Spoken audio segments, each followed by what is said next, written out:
प्यारे विद्यार्थियों, आज हम चर्चा करेंगे सीबीएसई के बदले हुए पाठ्यक्रम पर। 12वीं कक्षा का सत्र 2020-21 के लिए सीबीएसई ने जो पाठ्यक्रम है उसमें कई बदलाव किए हैं, तो उन्हीं के ऊपर चर्चा करेंगे आज हम।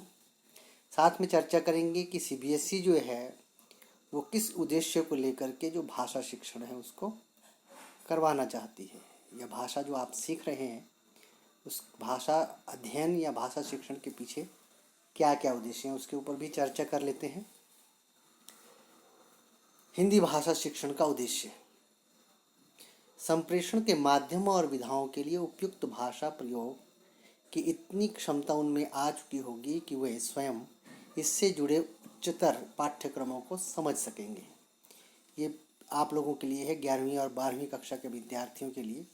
सीबीएसई ये मान करके चलता है कि 10वीं या 11वीं तक आपने इतनी अधिक भाषा का अध्ययन कर लिया है कि आप में क्षमता विकसित हो गई होगी कि आपको अगर कुछ चीज़ें अध्ययन हेतु दी जाएंगी तो आप उनको आराम से समझ पाएंगे और उनसे जुड़ी हुई समस्याओं का हल ढूंढ पाएंगे। भाषा के अंदर सक्रिय सत्ता संबंध की समझ, सृजनात्मक साहित्य की समझ और आलोचनात्मक विद्यार्थियों के भीतर सभी प्रकार की विविधताओं पर धर्म, जाति, लिंग, क्षेत्र एवं भाषा संबंधी के प्रति सकारात्मक और विवेकपूर्ण रवैये का विकास। कहने का मतलब भाषा शिक्षण के माध्यम से केवल भाषा सिखाना ही जो है वो सीबीएसई का मकसद नहीं है। साथ में वो चाहती है कि आप लोगों में सृजनात्मक साहित्य लिखने की क्षमता का विकसित हो। जो साहित्य रचा गया है या जो पाठ या रचनाएं आप पढ़ते हैं उनकी आप आलोचना कर सकें।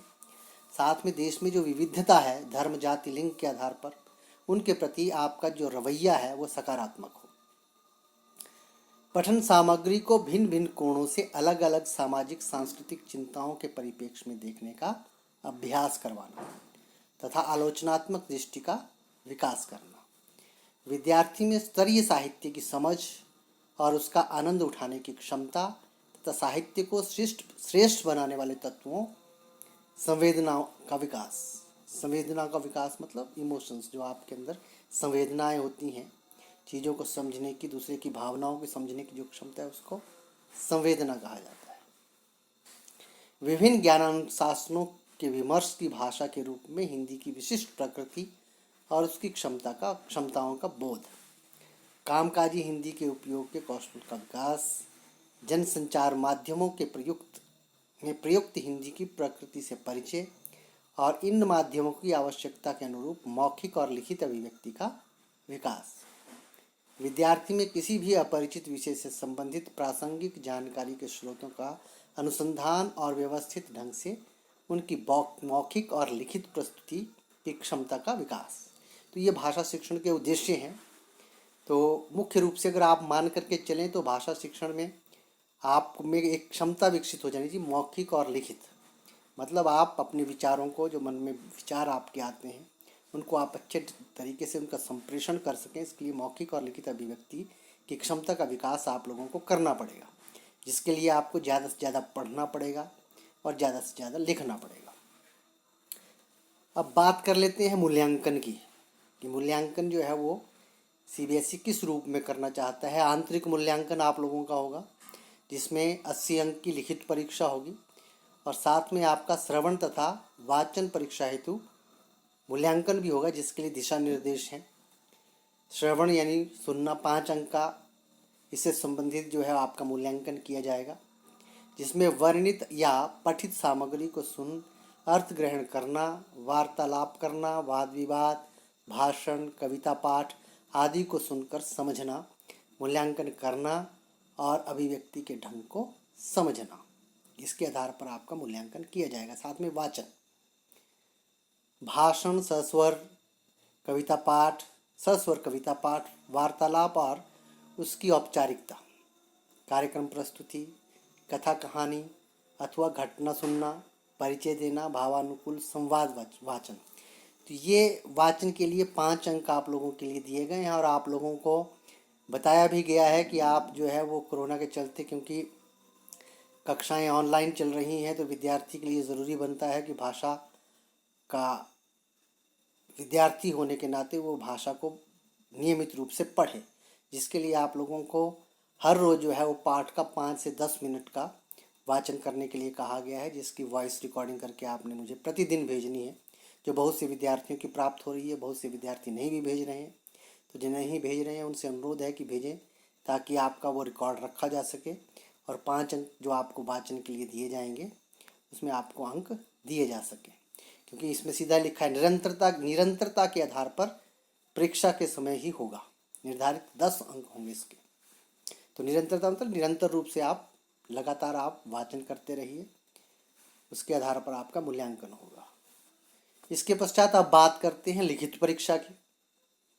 लिखित परीक्षा में आपका पाठ्यक्रम क्या रहे, अंक भार क्या रहेगा, किस हिसाब से आपसे प्रश्न पूछे जाएंगे, जिसमें जो पहला प्रश्न है आपका अपठित गद्यांश का, जो 10 अंक का रहेगा। इसमें विकल्पात्मक प्रश्न पूछे जाएंगे। बहुविकल्प रहेंगे, मतलब विकल्प दिए, एक प्रश्न पूछा जाएगा, उसके 4 विकल्प होंगे उत्तर के रूप में, और उन 4 उत्तरों में से आपको एक उत्तर चुन करके लिखना होगा।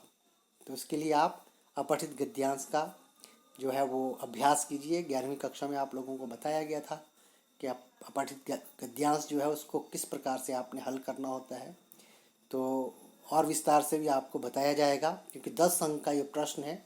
इस प्रश्न को बहुत से बच्चे 10 अंक का है, 10 में से आप 9-10 अंक इसमें आराम से ले सकते हैं। बस आप अभ्यास की आवश्यकता है, जो आपको निरंतर या नियमित रूप से करना है। उसके पश्चात प्रश्न 1 के ही अंतर्गत जो है वो ख भाग रहेगा अपठित पद्यांश का। एक कविता का अंश आपको, जो आपने पढ़ी नहीं होगी, उसका अंश आपको दिया जाएगा, और आप लोगों से जो है ये 1-1 नंबर के 5 प्रश्न पूछे जाएंगे। 5 अंक का ये प्रश्न होगा। फिर दूसरा प्रश्न है कार्यालयी हिंदी का। कार्यालयी हिंदी और रचनात्मक लेखन। इसमें अभिव्यक्ति व माध्यम पुस्तक के आधार पर बहुविकल्पात्मक प्रश्न आपसे पूछे जाएंगे। अभिव्यक्ति और माध्यम की पुस्तक जो आप पढ़ते हैं, जिसमें पत्रकारिता से जुड़े हुए बहुत से तकनीकी शब्दों के ज्ञान आप लोगों को दिया जाता है, उसी से जुड़े हुए प्रश्न इसमें रहेंगे। इसमें भी बहुविकल्प रहेंगे। आपको प्रश्न पूछा जाएगा, उत्तर के रूप में आपको 4 या 5 जो है वो विकल्प दिए जाएंगे, आपको सही चुन करके छांटना है। तो इसमें आप पूरे अंक ले सकते हैं। बस ज़रूरी है कि ये चीज़ों को आप जो है वो निरंतर रूप से पढ़ें और विस्तार पूर्वक पढ़ें। विस्तार पूर्वक चीज़ों को पढ़ना बहुत ज़रूरी है। उसके बाद प्रश्न नंबर 3 है, प्रश्न संख्या 3। तीसरा प्रश्न जो है वो पाठ्यपुस्तक भाग 2 आरोह से पूछा जाएगा। पाठ्यपुस्तक आरोह भाग 2 से ये 2 तरह के प्रश्न इसमें पूछे जाएंगे। एक प्रश्न पठित काव्यांश में होगा, 5 अंक का ये प्रश्न रहेगा, और बहुविकल्पात्मक प्रश्न रहेंगे। इसमें भी आपको दिए गए काव्य पर जो कविताएं आप लोगों ने पढ़ी होंगी, उन कविताओं के आधार पर आपको काव्यांश दिया जाएगा, और काव्यांश से जुड़े हुए आपसे प्रश्न पूछे जाएंगे और उत्तर के रूप में विकल्प दिए जाएंगे। तो इनको आप आसानी से कर सकते हैं, बस आप विस्तार पूर्वक चीज़ों को पढ़ते जाइए। उसके पश्चात इसी के अंतर्गत ख भाग में दूसरा प्रश्न होगा पठित गद्यांश में से। जो आप पाठ पढ़ेंगे उसमें से आपको गद्यांश दिया जाएगा, उससे जुड़े हुए प्रश्न आपसे पूछे जाएंगे, और प्रश्नों के उत्तर के रूप में विकल्प दिए जाएंगे 4 या 5, उसमें से आपको एक छांट करके लिखना होगा। तो ये बहुत ज़रूरी बन जाता है कि चीज़ों को आप विस्तार पूर्वक पढ़ें पाठों को। इसीलिए आपको बार बार कहा जा रहा है कि पाठों का अध्ययन कीजिए, अध्ययन के पश्चात उसका ऑडियो तैयार करके जो है वो मुझे भेजिए। उसके पश्चात प्रश्न नंबर 4, चौथा प्रश्न जो है वो आपका अनुपूरक पाठ्य पुस्तक से होगा, वितान भाग 2 से। वितान दूसरी पुस्तक है, वितान भाग 2 से आपसे प्रश्न पूछे जाएंगे। 10 अंक के प्रश्न होंगे, 1-1 नंबर के प्रश्न होंगे, ये बहुविकल्पात्मक प्रश्न होंगे। यहाँ पर भी आपसे प्रश्न पूछे जाएंगे। 4 पाठ आपके कुल मिलाकर के इस किताब में है, जो आपको पढ़ने हैं, और पढ़ने के 4 पाठ हैं इसमें, उसमें से आपके 10 अंक के प्रश्न पूछे जाएंगे। तो ये बहुत ज़रूरी है कि आप चीज़ों को बहुत विस्तार पूर्वक पढ़ें, और जो चीज़ आपको महत्वपूर्ण लगती है उसको आप अपनी अभ्यास पुस्तिका पर लिखते चलें। 5वां प्रश्न कार्यालय हिंदी या रचनात्मक लेखन का होगा। ये 20 अंक कुल होंगे। इसमें जो है अनुभाग इसके जो रहेंगे, पहला प्रश्न 5 अंक का रहेगा। इसमें आपको 3 विषय दे दिए जाएंगे, अप्रत्याशित विषय जो आपने सोचा नहीं होगा, कोई भी विषय आपको ज़्यादातर इसमें जो है जो समसामयिक विषय होते हैं या समस्याएं होती हैं उससे जुड़े हुए विषय आपको दिए जाते हैं। जैसे आप लोगों को बताया गया है, कुछ विषय आप लोगों को बताए गए हैं, जैसे महंगाई की समस्या होगी, भ्रष्टाचार की समस्या है, आतंकवाद की समस्या है, महिला सशक्तिकरण है। ये कुछ विषय हैं जिन पर आमतौर पर सीबीएसई के द्वारा ये प्रश्न पूछा जाता है। तो आप इन विषयों को पढ़िए ताकि आप इस प्रश्न का हल कर सकें। 5 अंक इसके लिए हैं। इसी के अंतर्गत दूसरा प्रश्न जो होगा, दूसरा अनुभाग 5वें प्रश्न का, इसमें औपचारिक विषय पर से संबंधित पत्र लेखन होगा। 2 तरह के पत्र होते हैं, औपचारिक पत्र, अनौपचारिक पत्र। तो यहाँ पर आपको औपचारिक पत्र ही पूछे जाएंगे। तो औपचारिक पत्र आप लोगों को बताया था अभी जब जुलाई माह में आपकी मासिक परीक्षा हुई थी, उस समय मैंने आप लोगों को औपचारिक पत्र के प्रारूप से अवगत करवाया था। और औपचारिक पत्र में जो आपका प्रारूप होता है वो बहुत महत्व रखता है, इसलिए आप उसका अभ्यास कीजिए। 5 अंक इसमें आराम से लिए जा सकते हैं।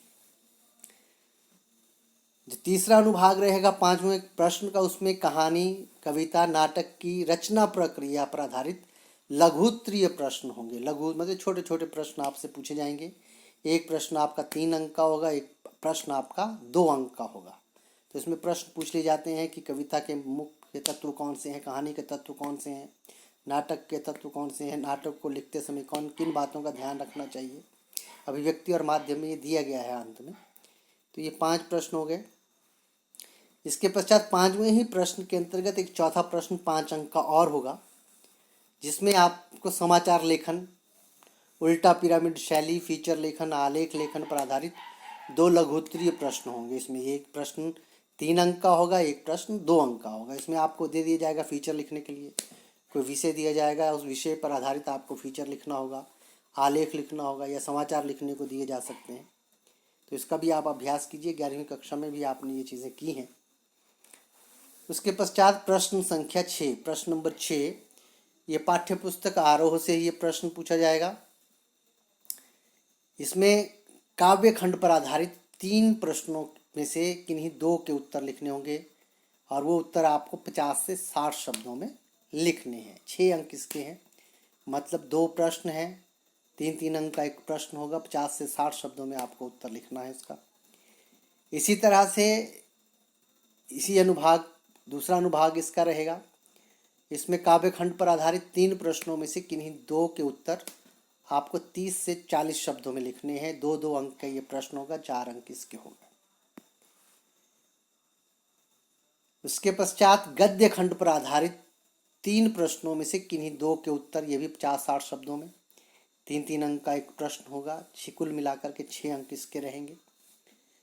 प्रश्न नंबर 6 में चौथा अनुभाग जो है, इसमें गद्य खंड पर आधारित 3 प्रश्न पूछे जाएंगे। उसमें से आपको 2 के उत्तर लिखने होंगे 30 से 40 शब्दों में। 2-2 अंक का ये प्रश्न होंगे, 4 अंक इसके होंगे। तो ये लिखित परीक्षा का प्रारूप इस प्रकार से रहेगा। कुल मिलाकर के 40 अंक की परीक्षा रहेगी और इसी को ध्यान में रखते हुए आप चीज़ों को पढ़ते जाइए और जो आपको पाठों के माध्यम से अध्ययन के दौरान चीज़ों को बताई जाती है, महत्वपूर्ण चीज़ें बताई जाती हैं, उनको जरूर ध्यान में रखिए और स्व अध्ययन कीजिए, उसके ऊपर ज़्यादा जोर दीजिए आप। और विस्तार पूर्वक चीज़ों को ज़रूर पढ़िए, पाठों को विस्तार से पढ़िए, कविताओं को विस्तार से पढ़िए ताकि आप इन प्रश्नों के उत्तर दे सकें। और प्रारूप जो है ये बहुत अच्छा प्रारूप है उन विद्यार्थियों के लिए जो विस्तार पूर्वक पढ़ते हैं। जो चुनिंदा चीज़ों को पढ़ते हैं उसको इसमें मुश्किल आ सकती है, मुश्किलात आ सकते हैं। आपका पाठ्यक्रम जो है उसको भी कम कर दिया गया है, वो भी आप लोगों को बता दिया गया है। तो इन सब बातों का ध्यान रखते हुए आप तैयारी कीजिए और किसी प्रकार की समस्या अगर होगी तो आप मुझसे संपर्क कीजिए। धन्यवाद।